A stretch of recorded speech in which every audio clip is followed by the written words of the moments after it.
Assalamualaikum warahmatullahi wabarakatuh. Perkenalkan, nama saya Yanti Hazet Hano, SKM MKes. Saya seorang dosen di Fakultas Kesehatan Masyarakat Universitas Gorontalo. Prodi Ilmu Kesehatan Masyarakat dengan bidang keilmuan, administrasi, kebijakan kesehatan. Saya terangkat menjadi dosen mulai pada tahun 2010 sampai dengan sekarang. Saat ini saya diamanahkan untuk mengajarkan beberapa mata kuliah di semester ganjil. Salah satu mata kuliah yang saya ajarkan adalah mata kuliah Administrasi Kebijakan Kesehatan dengan bobot 2 SKS di semester 1. Deskripsi singkat dari mata kuliah yang saya ajarkan adalah memiliki 8 pokok pembahasan dibagi menjadi 16 kali pertemuan. Pokok pembahasan yang pertama yaitu konsep administrasi kebijakan kesehatan. Pokok pembahasan yang kedua yaitu fungsi-fungsi dari administrasi. Dan pokok pembahasan yang ketiga, manajemen strategi pelayanan kesehatan. Dan pokok pembahasan yang keempat adalah manajemen mutu pelayanan kesehatan. Dan untuk pokok pembahasan yang kelima, manajemen sumber daya manusia kesehatan. Dan pokok pembahasan yang keenam yaitu analisis kebijakan kesehatan. Pokok pembahasan yang ketujuh, law enforcement sektor kesehatan. Dan pada pokok pembahasan yang kedelapan adalah advokasi pelayanan kesehatan.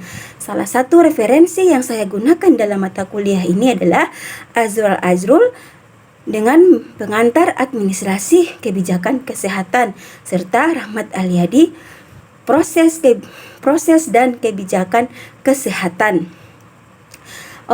Proses analisis kebijakan kesehatan. Adapun metode pembelajaran yang saya gunakan dalam mata kuliah ini yaitu menggunakan metode ceramah, penyampaian pesan dan yang kedua adalah metode diskusi di mana melihat bagaimana interaksi antara mahasiswa dan dosen sehingga tercipta komunikasi dua arah. Dan yang ketiga adalah penilaian. Nah, dalam kriteria penilaian ini dengan melihat tingkat kehadiran, ketepatan mahasiswa dalam penguasaan materi. Dalam capaian mata kuliah ini diharapkan mahasiswa mampu memahami teori-teori dari konsep administrasi kebijakan kesehatan sehingga menjadi penguatan terhadap mereka dalam penerapannya di lapangan. Sekian perkenalan dari saya. Selanjutnya kita simak video pembelajarannya.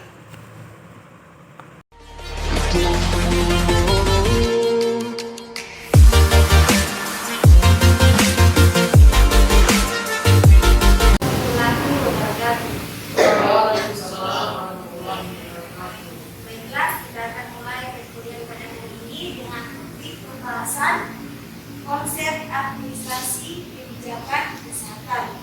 Nah, sebelum saya masuk di definisi administrasi, saya tanyakan dulu, ada yang tahu tidak apa itu administrasi? Ya, bisa? Menurut saya administrasi itu bagaimana cara kita mengatur. Oke, menurut Islam, administrasi itu bagaimana cara kita untuk mengatur. Nah, ada beberapa pendapat para ahli yang mengatakan definisi administrasi adalah kegiatan kerjasama secara rasional yang tercermin pada pengelompokan kegiatan menurut fungsi yang dilakukan. Ini menurut Waldo. Nah, ada juga yang mengatakan administrasi adalah kombinasi antara pengambil keputusan dengan pelaksanaan keputusan tersebut untuk mencapai tujuan yang ditetapkan. Ini menurut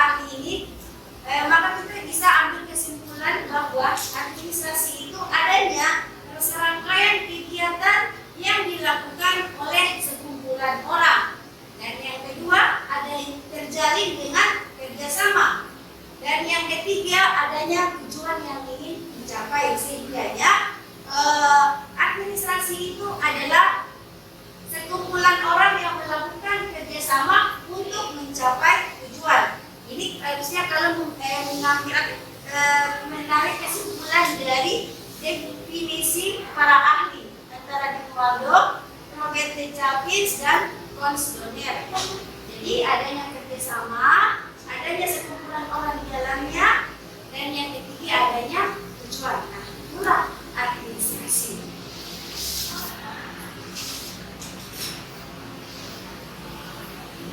Oke, lanjut. Unsur-unsur administrasi. Nah, unsur-unsur administrasi ini terdiri dari 5 bagian. Yang pertama adalah masukan ataupun input. Kira-kira ada yang tahu apa itu input ataupun masukan?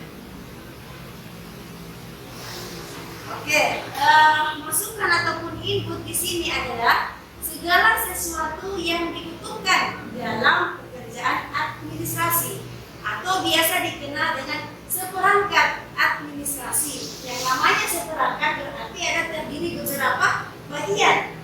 Nah, di masyarakat orang mengenalnya dengan 4M.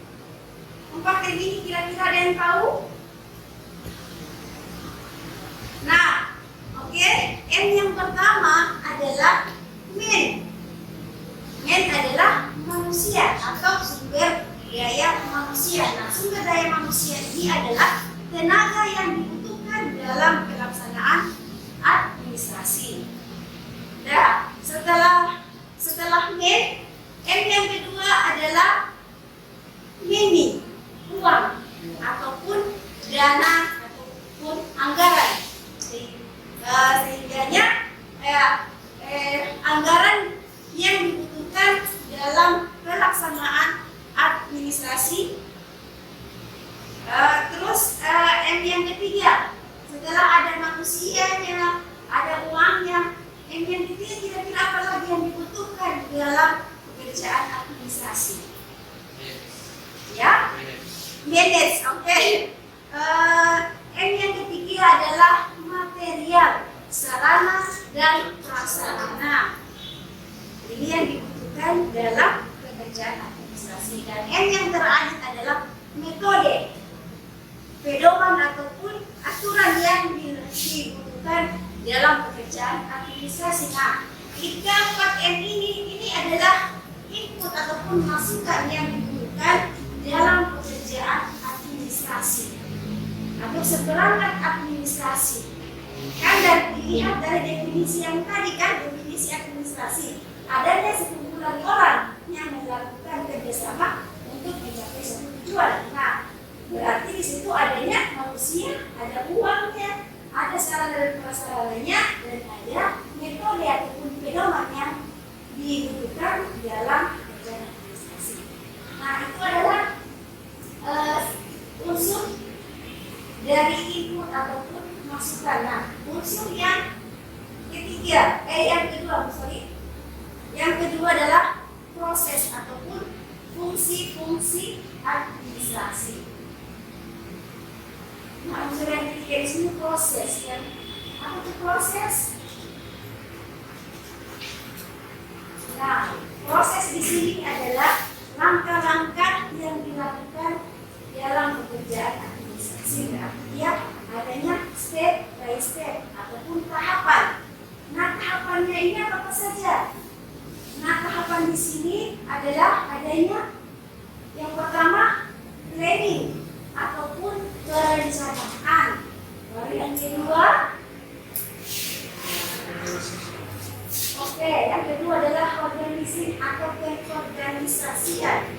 Yang ketiga adalah activity, pelaksanaan, dan yang terakhir adalah controlling atau disebut pengawasan. Atau lebih disingkat proses ini adalah POAC. Nah, itu adalah langkah-langkah yang dilakukan dalam pekerjaan administrasi.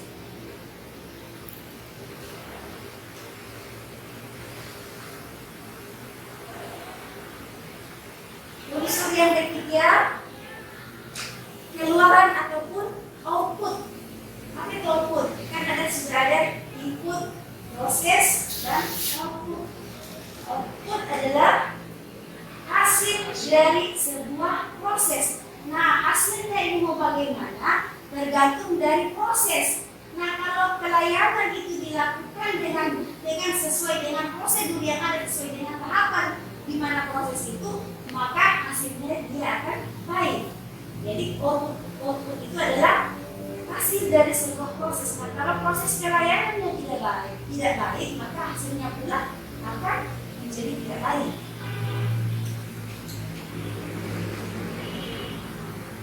Unsur yang keempat adalah sasaran.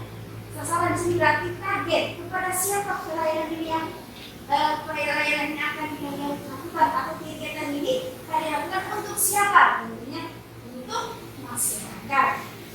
Itu adalah sasaran ataupun target.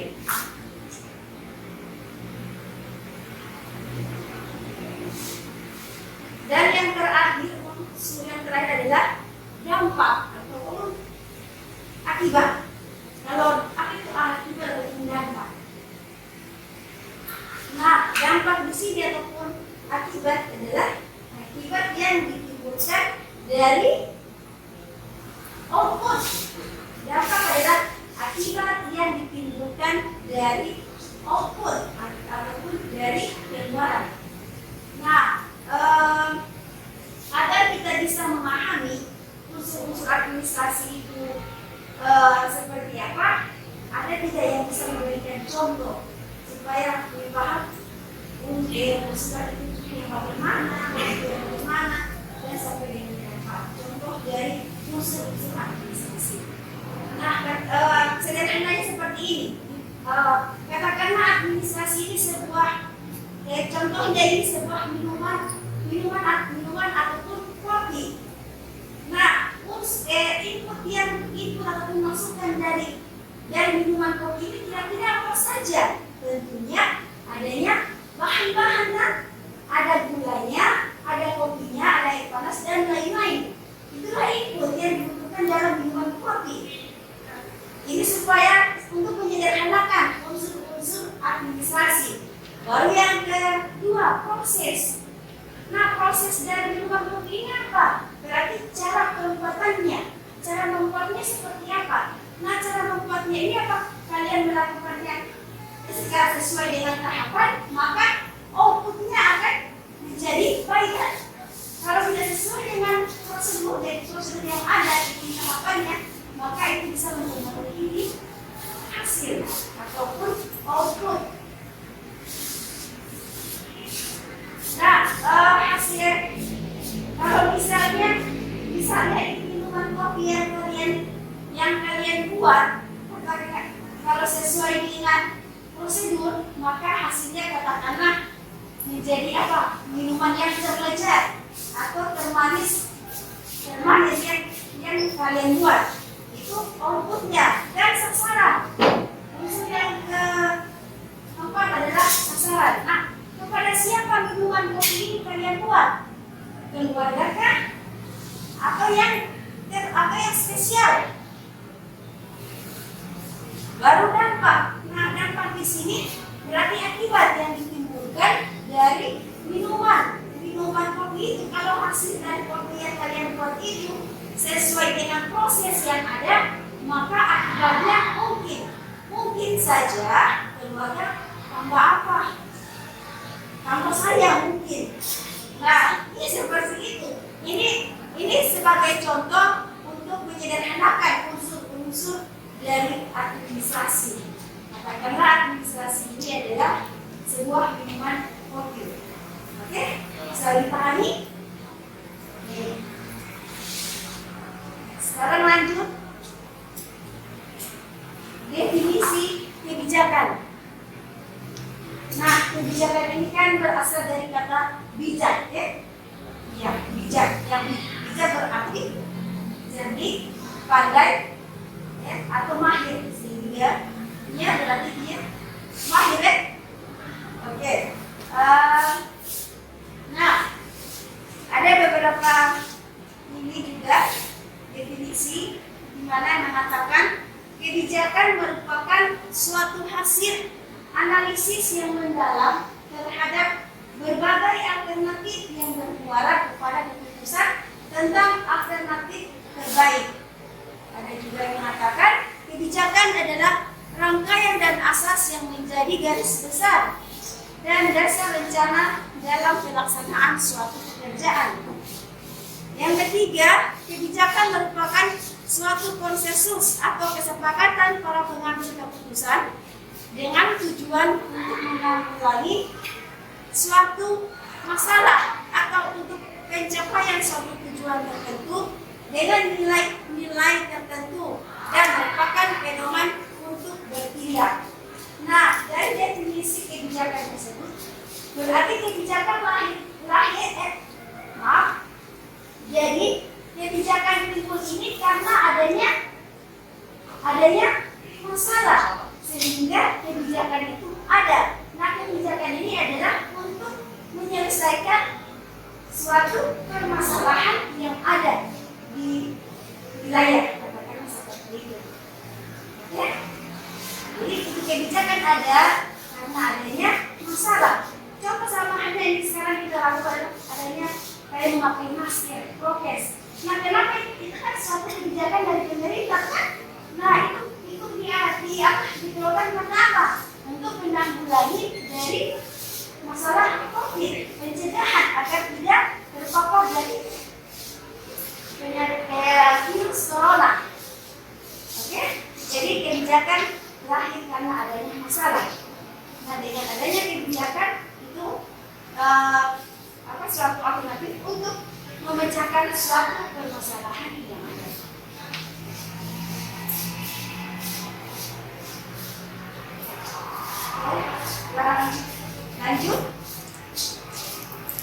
Lanjut di peranan administrasi dan kebijakan kesehatan dalam pemecahan masalah. Nah, dalam Undang-Undang Nomor 36 Tahun 2009 disebutkan bahwa kesehatan adalah keadaan sehat, baik secara fisik, mental, spiritual, maupun sosial yang memungkinkan setiap orang untuk hidup produktif secara sosial dan ekonomis. Nah, di sini kan sudah ada definisi dari kesehatan. Nah, kira-kira bagaimana agar dari keadaan sehat ini bisa terwujud? Kira-kira apa yang bisa mempengaruhinya? Kalau kita melihat dari definisi kesehatan, agar terwujud keadaan yang seperti yang dikatakan oleh Undang-Undang Nomor 36, kira-kira apa yang bisa mempengaruhinya supaya tercipta ini keadaan seperti yang ada di definisi? Ya. Nah, agar terwujud keadaan yang seperti di slide ini, maka ada faktor-faktor yang bisa mempengaruhi status derajat kesehatan seseorang. Nah, menurut teori Bloom, faktor-faktor di sini ada 4 faktor yang mempengaruhi status derajat kesehatan seseorang. Nah, faktor yang pertama adalah dari lingkungan. Yang kedua apa? Teori Bloom, ada yang sudah pernah mendengar? Dulu ya. Karena sekarang ini mata kuliah di semester 1. Oke, faktor yang kedua yang bisa mempengaruhi status kesehatan seseorang ataupun masyarakat. Yang kedua adalah genetik ataupun keturunan. Nah, faktor yang ketiga apa? Faktor yang ketiga adalah lifestyle, gaya hidup. Faktor yang keempat, medical service, pelayanan kesehatan. Nah, ini adalah faktor-faktor yang mempengaruhi status derajat kesehatan seseorang. Ini menurut teori Bloom. Nah, peranan utama dari administrasi dan kebijakan dalam pemecahan masalah adalah dengan memanfaatkan ataupun memahami siklus pemecahan masalah atau problem solving cycle. Itu peranan utama dalam administrasi kebijakan kesehatan dalam pemecahan masalah, yaitu bagaimana kita memanfaatkan siklus pemecahan masalah atau problem solving cycle. Nah, dalam problem solving cycle ini ada 10 tahapan ya. Yang pertama ada analisis situasi sampai dengan tahapan evaluasi. Itu ada 10 tahapan. Nah, dalam siklus pemecahan masalah ini itu nanti kita akan bahas di pertemuan yang berikutnya, pertemuan kedua. Itu peranan utama dalam administrasi dan kebijakan dalam pemecahan masalah. Harus bisa memanfaatkan itu problem solving cycle. Oke, itulah materi dari konsep administrasi kebijakan wisata. Nah, ada yang ingin bertanya dari penjelasan saya definisi administrasi sampai dengan peranan administrasi kesehatan dalam pemecahan masalah. Ya, silakan Budi. Assalamualaikum warahmatullahi wabarakatuh. Waalaikumsalam warahmatullahi wabarakatuh. Terima kasih atas kesempatannya. Saya akan menanyakan tentang administrasi. Yang saya ingin tanyakan di sini yaitu administrasi. Apa perbedaan administrasi dan manajemen kesehatan? Baik, ada pertanyaan dari saudara Billy yang mana dia mempertanyakan apa perbedaan administrasi dan manajemen.